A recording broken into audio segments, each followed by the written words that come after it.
que me ha hecho la gente cuando viene de turista aquí en Guanajuato. Le dicen, ¿por qué Cervantes y tanto Quijote?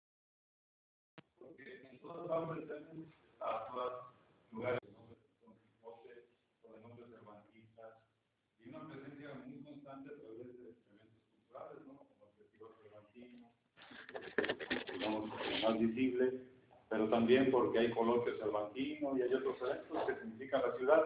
Entonces nace de una necesidad de saber, aparte porque algunos de ustedes saben que he interpretado al Quijote desde 2005 a la fecha, intermitentemente, pero de alguna manera el Quijote está dentro de mi carne, de mi alma, de mi espíritu, y eso me permite también adentrarme en la investigación. Yo diría que en esta historia de cómo Guanajuato se hace ciudad cervantina o quijotesca, pues hay dos personajes principales. Siempre lo he dicho, pero no he investigado tanto para saber la influencia de estos personajes principales en el entorno de la ciudad. Es claro que es la ciudad de Guanajuato, no es el estado de Guanajuato, no es el Cervantino, sino la ciudad. Yo fui ya a presentar una ruta del Quijote de Irapuato y ahí se tendría que formar una idea de cómo el Quijote se integra a una ciudad diferente a Guanajuato. Y he ido a otros municipios acompañado de Dulcinea, de Toboso, y entonces ahí tampoco se reconoce la figura de Cervantes ni la del Quijote como parte de la ciudad. Hay que hacer un trabajo, pero Guanajuato pues, tiene este trabajo desde hace muchísimos años. Tiene dos partes mi presentación. La primera para significar la obra de Enrique Ruelas y la segunda para significar la obra de Eulalio Ferrer. Es importante una biografía, aunque sea así de manera rápida, casi todo lo voy a leer para irme rápido también en los datos. Y seguramente algunos de ustedes, quizá usted, se va a reconocer en alguna de esas fotografías, tal vez alguien que haya participado por lo menos en los entremeses, ¿verdad? Parece como que había Tomás por ahí, parece como que hay más personas involucradas. Hay personas que cuando yo empecé la investigación yo no sabía que habían actuado en entremeses cervantinos en la época primera, ¿sí? Y ahí está la gente de Guanajuato. Entonces esto es importante porque dimensiona la situación de por qué nosotros somos quijotescos y cervantinos. Bueno, perdón, Humberto, si es tan amable. Antes quiero agradecer a Humberto Hernández, que fue el que hizo todo el vínculo con nosotros, y a Carolina Ranz Arbizu, que permitió que este evento se celebrara.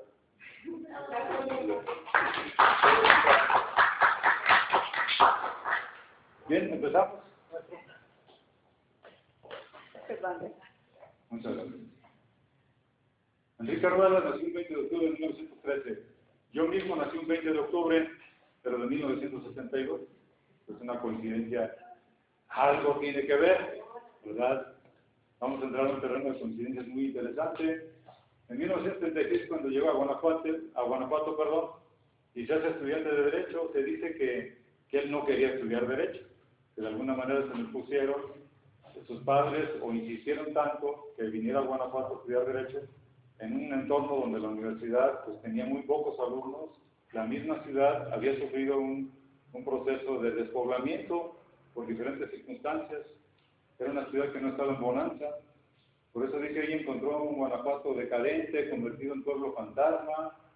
Y bueno, dice, de no haber sido sede de los poderes estatales y del Colegio del Estado, la mejor posibilidad de educación superior en la región. ¿No? Se lo dice un biógrafo de Ruelas que se llama Juan Francisco Arellano, en un pequeño librito, como un folleto. En 2000 hace esta declaración. Por su afición al teatro, Enrique Ruelas funda un grupo teatral con compañeros y amigos, lo que después fue el Teatro Universitario. Se dice que se reunían, no me dejará mentir usted, se reunían algunos personajes interesantes de la ciudad en el entorno de la universidad para empezar a pensar en un grupo teatral que se dice estrenó obras en 1938. Eugenio Trueba, que supongo y quiero creer que todavía vive. ¿Sí? ¿Cuántos años tendrá? 97 años, Eugenio Trueba Olivares. Formó parte de este grupo de amigos y decía él que era un actor bastante superior al resto de los aficionados y que acabó dirigiendo sin que nadie le discutiese esta atribución porque tenía cualidades también para dirigir. Él lo asume como un gran actor, pero también como este señor que se podría dedicar a dirigir un teatro, si me permite.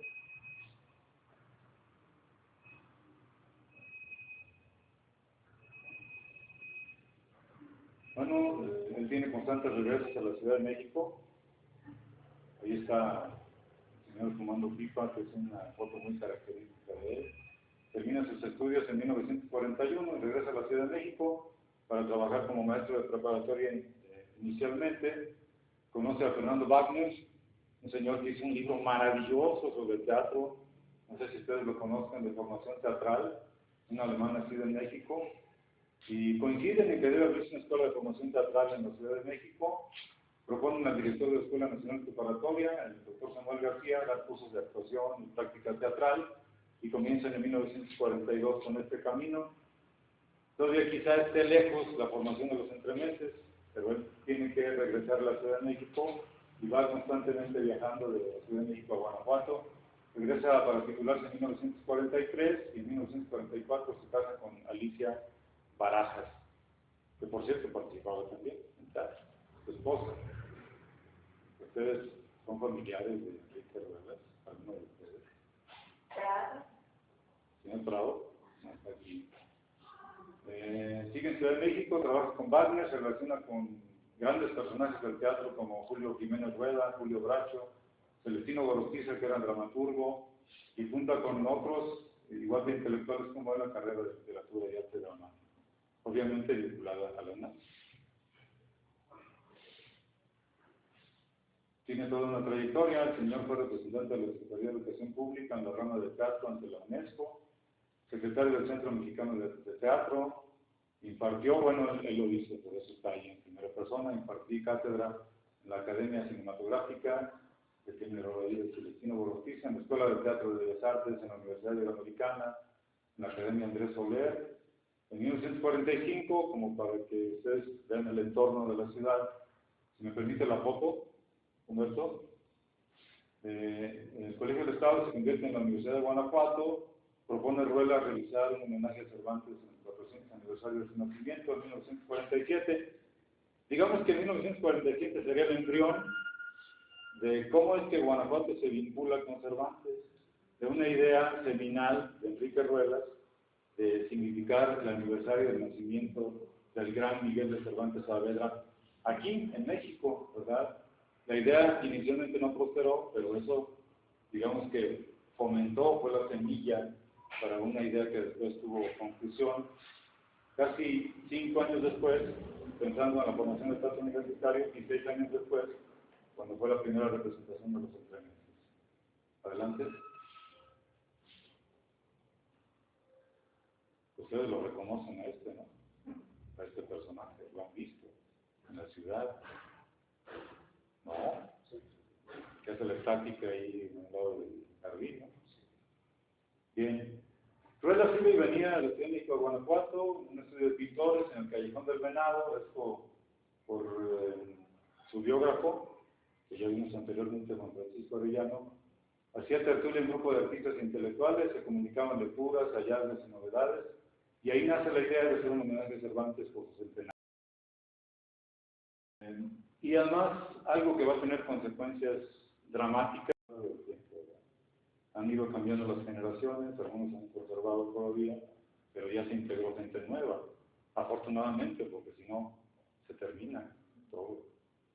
El 20 de febrero del 53 se estrenó el Retablo de las Maravillas, La Guarda Espiradosa y los Habladores, en un espectáculo que se llamó así, Entremeses de Miguel de Cervantes Saavedra, Mundo Imaginario y Realidad de su Mundo, que en realidad integraba toda una propuesta escénica a partir de un hilo conductor, que eso va a ser el narrador, pero vamos a explicar un poco más adelante.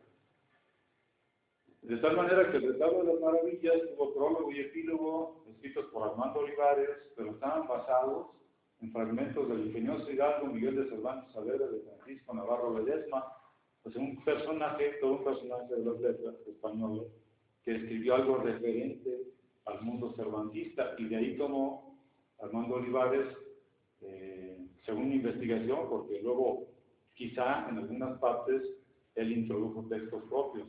Eso sucede a veces porque cuando uno hace una adaptación, yo mismo hice una adaptación de Cervantes, A veces tengo que insertar textos que sirvan de hilo conductor, ¿verdad? Porque no todo es... Bueno, esto es parte de la propuesta de Enrique Ruelas. Los personajes debían vivir en toda la plaza, porque en realidad la obra era representada y vivida, era un acontecimiento vivo. Y en salir y entrar por las caprichosas bocas de los callejones, por las puertas de las plazas, por las ventanas. Yo nada más hago un breve paréntesis, a mí me tocó representar en San Roque La vida sueño, y efectivamente la vida se mete en las plazas de la representación, porque entraron perros en la representación, y luego los caballos se zurraban en plena escena. Entonces nosotros estábamos actuando con caballos y ahí estaban las plazas de los animales. ¿Qué debemos hacer? El actor se tiene que acostumbrar a eso. Porque a un perro no le puedes decir, oye, espérame, no pases. A la gente sí le pones un cordón, pero a un perro no. Entonces, eso es muy interesante porque el actor se tiene que acostumbrar y adaptar a las circunstancias. Bien, cesó la ventana que daba la plaza por servicio colgado por el dueño de la casa, el señor Alejandri. 70 personas participaban, más o menos es lo que se cree. Yo he buscado otras fuentes que corroboren estos datos de Juan Francisco Arellano, pero no siempre coinciden. O sea, determinar que 70 personas realmente estaban en la plaza es un poco difícil para mí, ¿eh? Si yo hago un ejercicio de imaginación, me resulta muy complicado saber si efectivamente se metían 70 personas, porque yo vi las primeras representaciones y no creo que hayan sido 70, pero en algún momento quizá, de acuerdo con el sistema de colaboración que tenía Enrique Ruelas, puede ser que sí. Esto nos da una idea también de cómo el pueblo se fue integrando y cómo el espíritu cervantista fue penetrando en la gente de Guanajuato. Imagínense cuántas personas dieron los entremeses, de tal manera que puedan decir, esto es mío, esto me pertenece, ¿sí? Esto forma parte de mi patrimonio específico. Bien, pues ahora en casa del señor Bona, don Jonás Rivera prestó su azotea para el cuartel general, dirección, control de iluminación, sonido y hasta control telefónico, dice este señor. Todos los vecinos colaboraron y hasta el padre Martínez del Templo de San Roque permitió que se usaran las campanas porque eran parte de la representación, ¿verdad? Se había que hacer una gestión y el padre encantado. Y luego dice el mismo Ruelas que él se adelantó, que no le tocaba tocar las campanas porque estaba marcado como parte de la obra, y él empezó a repicar las campanas, que tuvo que hablar con él y decir, espérame, esto forma parte de la representación, denos chance a nosotros, ¿verdad? Es como cuando nosotros hacemos una obra y ahí interviene alguien que no está marcado, ¿verdad? Bien. El teatro de esta foto me parece maravillosa, que viene como en color sepia para indicar cómo se llevaba a cabo la acción. Yo decía hace un rato, había un narrador, su voz surge, brota, llena de estatura los árboles, el empedrado, las casas, los muros, el aire, el cielo, el espacio. Explica, orienta, comenta, propiciando el ambiente en la medida del valor dramático del espectáculo. El narrador sí llega a ser un personaje en una obra en tanto que modela y modula la acción. Si nosotros mismos, si Emilio, no me dejará mentir, Emilio Galindo, cuando hacemos el Quijote, tenemos un narrador. Y entonces eso nos permite a nosotros movernos según lo que el narrador va contando. Porque aparte, el narrador en la obra del Quijote es el propio Cervantes, si lo vemos así. O bueno, el que dice Cervantes que inventó el Quijote. ¿Quién dice Cervantes que inventó el Quijote? Porque dice que no, él no escribió el Quijote. ¿Quién? Él. Cide Hamete Benengeli se inventó el escritor arábigo, es el primer autor del Quijote, pero eso estaba en la cabeza de Cervantes. Se dice que porque a lo mejor temía a la Inquisición, a la censura, no sé, pero se inventó algo que nunca ha aparecido. Cuando nosotros presentamos el Quijote en 2005 en el Festival Cervantino, ese personaje existía en la significación. Y existía Cervantes, existía Cide Hamete Benengeli, que por cierto lo hizo un un amigo venezolano, y existe el Quijote, que era yo. El maestro David Aldave era Cervantes. Ahora él da clases en la Escuela de Artes Escénicas de la Universidad, el maestro ahí. Bueno, entonces, Armando Olivares escribe el prólogo en forma de pequeños retazos literarios tomados de la obra de Navarro Ledesma, como decíamos hace un rato. Y bueno, ahí viene usted presenciando al Ingenioso Hidalgo, la Picanilla, el licenciado Vidriera, según lo que dicen las crónicas, el viaje del Parnaso. Cuando yo lo vi por primera vez, yo no entendía muy bien, en realidad, porque no tenía ninguna, absolutamente ninguna relación con Cervantes. Eso surgió cuando yo me metí a teatro ya, específicamente, no para hacer el Quijote, sino antes. Y entonces empecé a entender cómo se pueden vincular las obras literarias con el teatro, aunque no sean obras de teatro. Quiero decir, hay muchas obras de teatro que son adaptaciones de otros textos, novelas, cuentos, y además mezcla de diferentes elementos, de diferentes discursos. En la obra que estoy trabajando ahora del Quijote, voy a empezar a meter textos de Erasmo de Róterdam, de este maravilloso texto que se llama Elogio de la Locura, para darle forma a un personaje que se llamará La Locura, un personaje alegórico. Bueno, forma parte de esto. Entonces, se usaron caballos y burros, después de franela. Los caballos representan un problema siempre. Si no están bien entrenados, es un peligro latente también. De hecho, yo estaba ensayando para Don Quijote, para montar a caballo, porque no sabía a mi edad, hace varios años, estaba aprendiendo a montar. Por cierto, fui con el papá de mi amiga Marta Echeverría, y el papá dijo, sí, porque hablaba bien fuerte, sí lo entreno, amigo, pero usted ya está muy grande. Y si lo tumba el caballo, se me hace que se matan. De mi modo, entonces tuvimos que recurrir a un instructor de San Francisco del Rincón. Y sí, efectivamente el caballo me tumbó una cantidad incontable de veces. Y en una ocasión me desvió un dedo, así, por completo, me lo zafó, porque me dio un cabezazo. Es un peligro la gente. Y es más, eso ocasionó que no metiéramos caballos en el equipo. Tuvimos que hacer rápidamente un truco de meter un caballo de madera. Son incidencias en teatro que son inevitables, porque ya faltaba como un mes para empezar el Quijote, y yo con mi dedo así, y aparte porque ya cada vez el caballo me reconocía menos, le llamaban mezcal al caballo, no sé por qué, no es que se echaba. Y luego estaba entrenando yo para estar encima del caballo parado. No saben cuántas veces me caí también, porque yo había empezado a avanzar y yo ahí arriba casi ni me movía, pero me caía.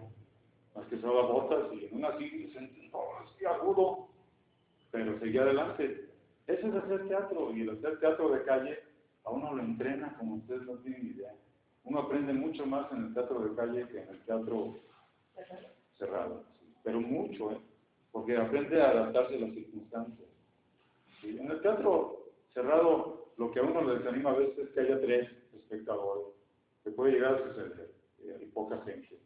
¿Sí? Y entonces uno tiene que alimentarse, pero en el teatro de calle uno juega hasta con las cosas que hay en la calle, prendes el foco, no sé, algo que van aprendiendo, la representación y su éxito.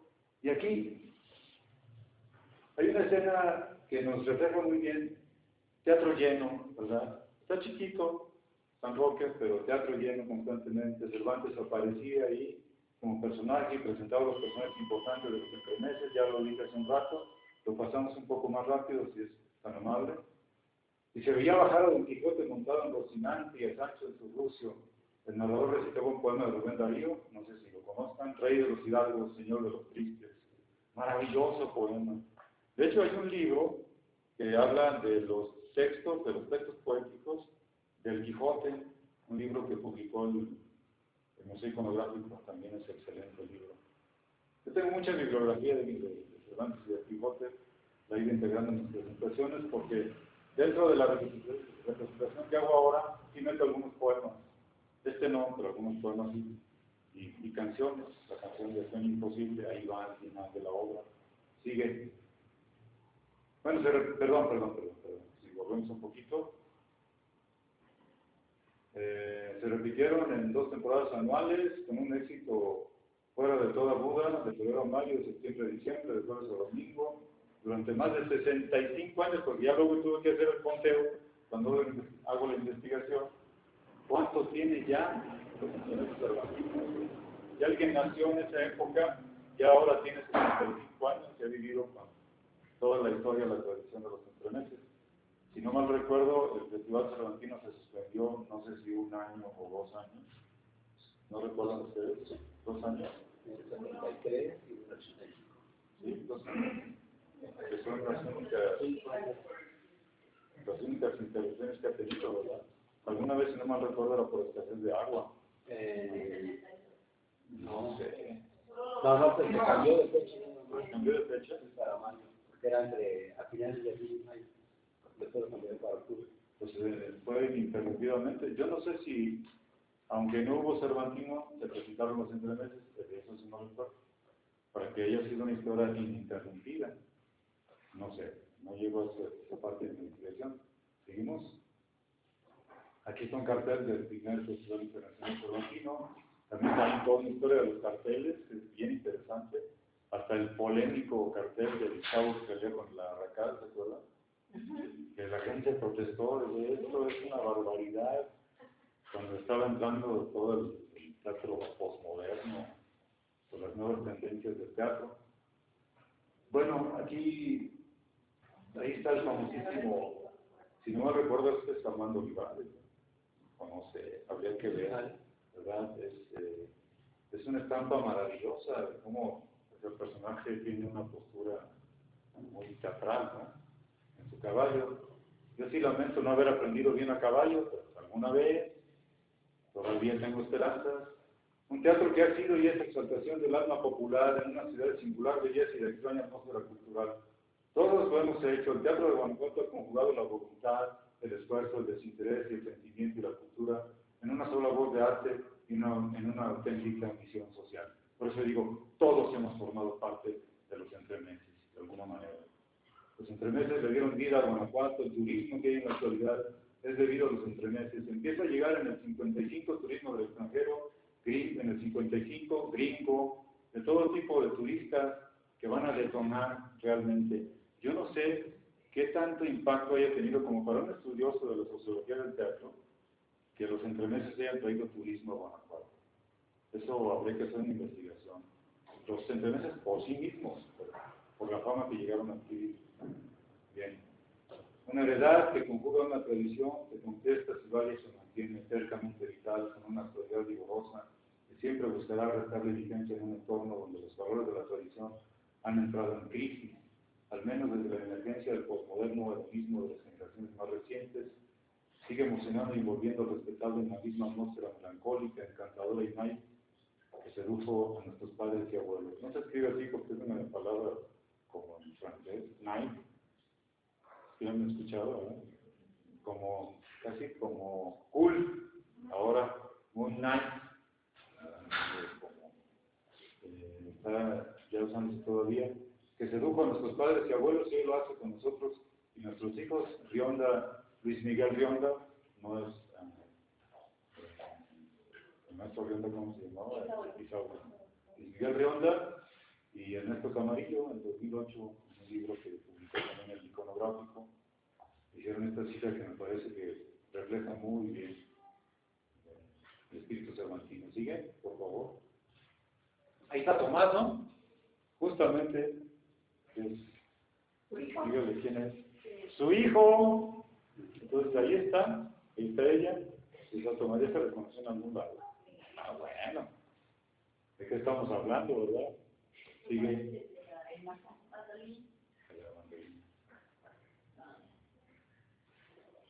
Y bueno, ahí está un in memoriam del maestro Ruelas, que muere en 1987. Dirigió también las estampas del Quijote, obra basada en un texto de Salvador de Madariaga, un extraordinario escritor, por cierto. Entonces, el mismo Ruelas también estaba muy penetrado del espíritu quijotesco, no solamente de Cervantes, sino del propio Quijote. Creo que ya va a tener después más resonancia el Quijote que el propio Cervantes, pero bueno, eso está por medirse. porque la mayoría de las referencias después son quijotescas, y el mismo Museo Iconográfico del Quijote nos da una idea de esta dimensión. Más que hacer aportaciones vanguardistas, crear estrellas o dramaturgos, la labor de Ruelas que tuvo en la educación, los entremeses son didácticos y gran parte de su mérito es que hacen a Cervantes accesible y familiar, lo presentan dentro de un marco histórico vivo, dice Juan Francisco Heredia. Bueno, muere en 1987. Yo digo que se abre un periodo nuevo a partir de la muerte de Ruelas, pero ya se estaba gestando, ¿verdad? Con la intervención de otro gran hombre, un maravilloso polígrafo que se llama Eulalio Ferrer. Bueno, ¿quiénes son esos? Los juglares, ¿verdad? Entusiasmo, visión, creatividad, tenacidad. Luego surge los estudiantinos de la Universidad de Guanajuato, el grupo teatral Los Juglares. ¿Todavía existe este grupo? Sí. Fíjate. También tiene vigencia, ya se tiene una placa ahí en el México San Roque, ¿verdad? Como aniversario. Como Peña, ciertamente. Y nosotros tenemos al señor Prado como vecino, a 2 casas vive donde vivimos nosotros. Pues hay mucha vigencia todavía de estos grandes personajes. Y hace poco se le hicieron un homenaje ahí como parte de algo que consideran las leyendas vivas de Guanajuato, donde estaba el señor Araujo también, que todos conocidos. La Fundación Cervantista Enrique y Alicia Ruelas, que coge toda la herencia de Enrique Ruelas, el Museo Iconográfico, el Centro de Estudios Cervantinos, que reúne parte de la biblioteca cervantina del mismo Eulalio Ferrer. Bueno, ya sabemos el color cervantino, y esto es ya por iniciativa de este señor, Eulalio Ferrer. Regresamos a saber quién es ese señor, Eulalio Ferrer. Quizá para la gente que no está en la universidad o no tiene contacto con la cultura, Eulalio Ferrer es una persona completamente desconocida, pero para nosotros es todo un personaje, es un gran personaje. Y para la vida cultural en la Ciudad de México, y para Televisa, y para mucha gente que estuvo en el medio artístico, Eulalio Ferrer es una institución. Y ustedes van a ver la cantidad impresionante de libros que escribió el señor sobre publicidad, sobre sus andanzas y sobre los campos de concentración, porque él muy joven, en los campos de concentración escribió 2 textos maravillosos de su andanza. Y nació en España en el 21. ¿Ustedes se acuerdan en qué fecha nació, en qué año nació Enrique Ruelas? 13. 8 años después nace Eulalio Ferrer. A nuestra cuestión saber las coincidencias. Sobre la guerra civil, es encerrado en un campo de concentración. Esta es una fotografía que efectivamente de internet la tomé de los campos de concentración franceses, porque los mandaron a Francia, a los que huyeron de la guerra civil española, del 36 al 39, y estuvieron ahí en Francia. Tuvo la posibilidad de embarcar hacia América como parte de un grupo llamado Los Ilusionistas de México. Alfonso Guerra dice eso en el 88. Aquellos hombres y mujeres tratados en Francia como criminales constituían la mejor generación de España. Fueron los sabios, los maestros universitarios, los fundadores de editoriales y librerías, los pintores, los músicos, los médicos, los expertos en ciencias y artes, los grandes promotores de la cultura nacional. Nos enriquecieron en todos sentidos. Eso lo dice Fernando Benítez, ese maravilloso escritor también de los indios de México, y de otros grandes textos. Aquí hay un texto que